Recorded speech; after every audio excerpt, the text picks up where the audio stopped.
Leader Thune, Speaker Johnson, Leader Schumer, Leader Jeffries, members of Congress, and distinguished guests.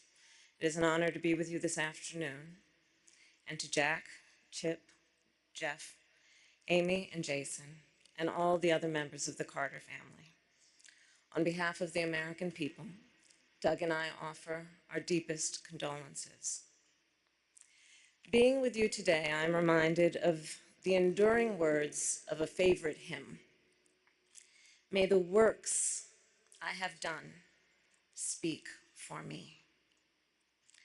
Today we gather to celebrate the life of a man whose works will echo for generations to come.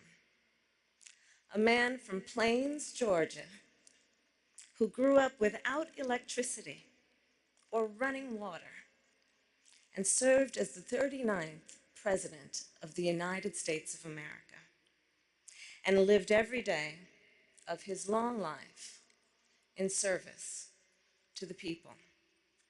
President James Earl Carter, Jr. So I was in middle school when Jimmy Carter was elected president, and I vividly recall how my mother admired him, how much she admired his strength of character, his honesty, his integrity, his work ethic and determination, his intelligence, and his generosity of spirit. We have heard much today and in recent days about President Carter's impact in the 4 decades after he left the White House. Rightly so. Jimmy Carter established a new model for what it means to be a former president and leaves an extraordinary post-presidential legacy. From founding the Carter Center, which has helped advance global human rights and alleviate human suffering, to his public health work in Latin America and Africa, to his tireless advocacy for peace and democracy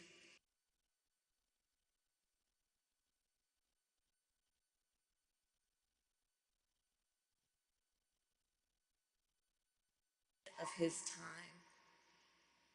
He was the first president of the United States to have a comprehensive energy policy, including providing some of the first federal support for clean energy.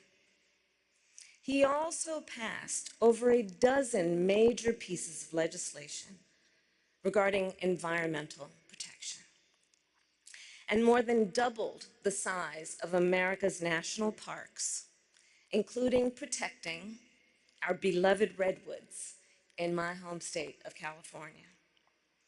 He was a president who, between the years of 1977 and 1981, appointed more Black Americans to the federal bench than all of his predecessors combined, and appointed 5 times as many women.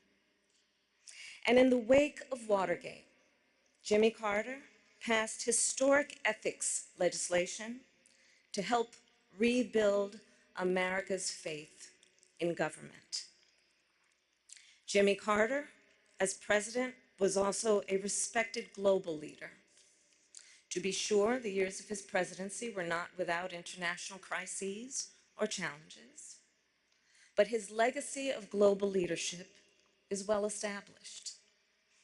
In Asia, he instituted full diplomatic relations with China, which he would later call one of the most historically significant accomplishments of his presidency.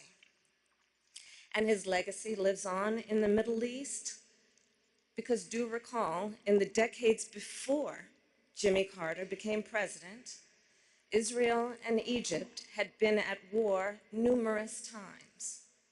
Few thought peace could be achieved between them. Yet Jimmy Carter did that. Through his persistence and perseverance, through his unshakable belief in the power of American diplomacy, he secured the Camp David Accords, one of the most significant and durable peace treaties since World War II.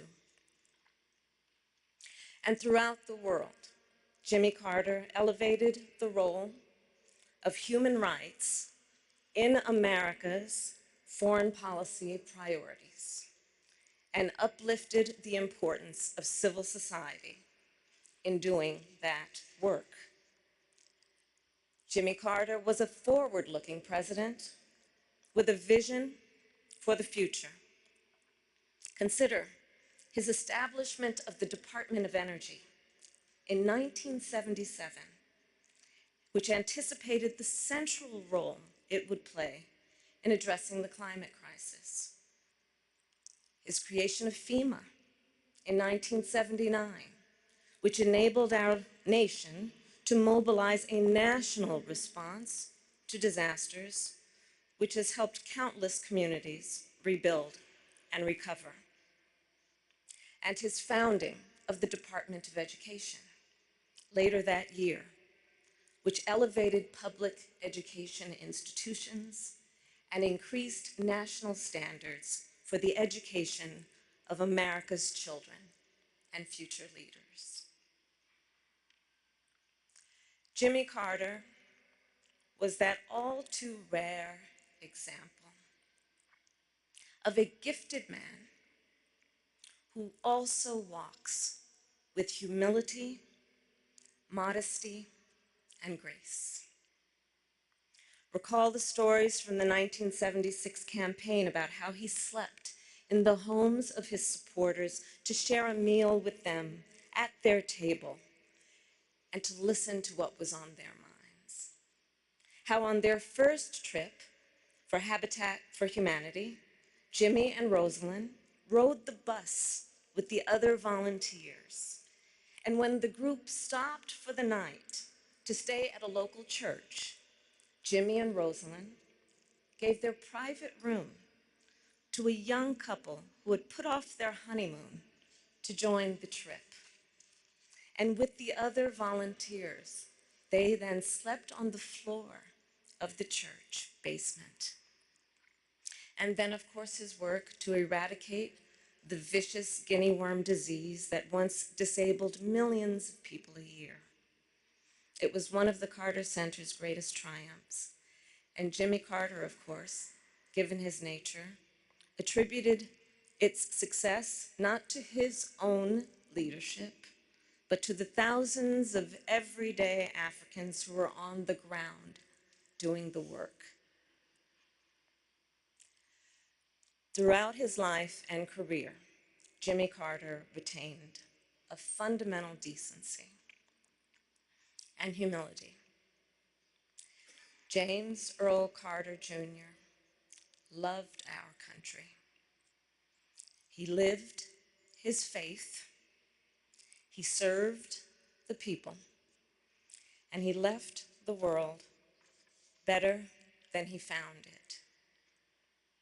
And in the end, Jimmy Carter's work and those works speak for him, louder than any tribute we can offer.